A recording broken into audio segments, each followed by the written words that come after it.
मैं अपने जीवन में घटित होने वाले चमत्कार से आप सभी को अवगत कराना चाहती हूँ, क्योंकि ये चमत्कार साल में 2 बार मेरे साथ अवश्य होता है और 7 साल से होता आ रहा है। जी हाँ, 7 साल से जब से शादी करके आई हूँ, तब से मेरी शादी नवंबर में हुई थी और शादी के तुरंत बाद मैं अपने पति के साथ बेंगलोर आ गई थी। मेरे ससुराल के अभी सभी लोग माता रानी के बहुत बड़े भक्त हैं, इसलिए हर नवरात्र ऐसे मनाई जाती है जैसे कोई 9 दिन का त्यौहार हो। मैं भी पूजा पाठ बड़ी श्रद्धा के साथ ही करती थी, शादी से पहले, लेकिन शादी के बाद और भी ज़्यादा जान गई। मेरे पति उसी धार्मिक माहौल में पले बड़े हैं। वो तो पूजा पाठ के नियम के बड़े पक्के हैं। सुबह नहा धोकर करके ही पूजा करके कुछ खाते हैं। रोज़ सुबह सप्तशती का पाठ करते हैं। सबसे पहले प्रसाद खाते हैं, उसके बाद ही और कुछ खाते पीते हैं। तो भी मैं उनके साथ रहकर काफ़ी कुछ उनके जैसा करने लगी थी। शादी के बाद मेरी पहली नवरात्र अप्रैल में पड़ी और मेरे पतिदेव का मन था कि वो बिल्कुल अपने घर जैसे ही माता रानी की पूजा 9 दिन तक करें। तो क्या था, बस हम फिर लग गए।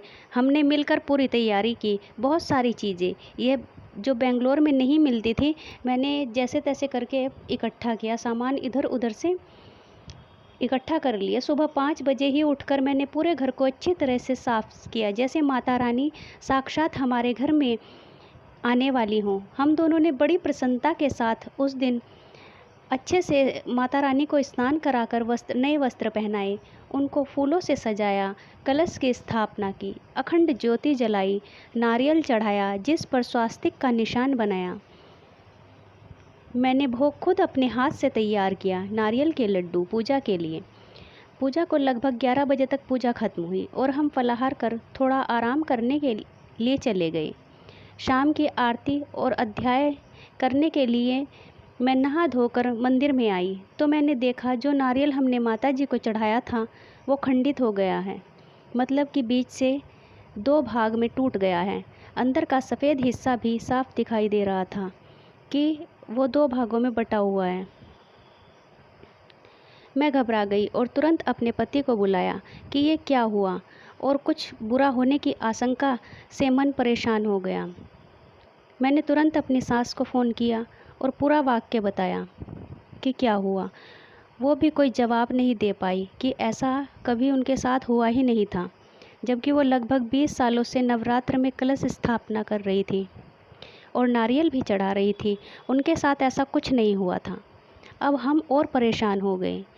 ऐसी नई चीज़ हमारे साथ ही क्यों हुई, जिसका किसी को भी पता नहीं। हम दोनों पति पत्नी को उस रात चिंता के मारे नींद नहीं आई। मैं उस समय प्रेग्नेंट थी, तो कुछ बुरा होने के डर से मेरी हालत ख़राब ही थी। कहीं मेरे बच्चे को कुछ न हो जाए या हमसे पूजा पाठ में कोई गलती तो नहीं हो गई।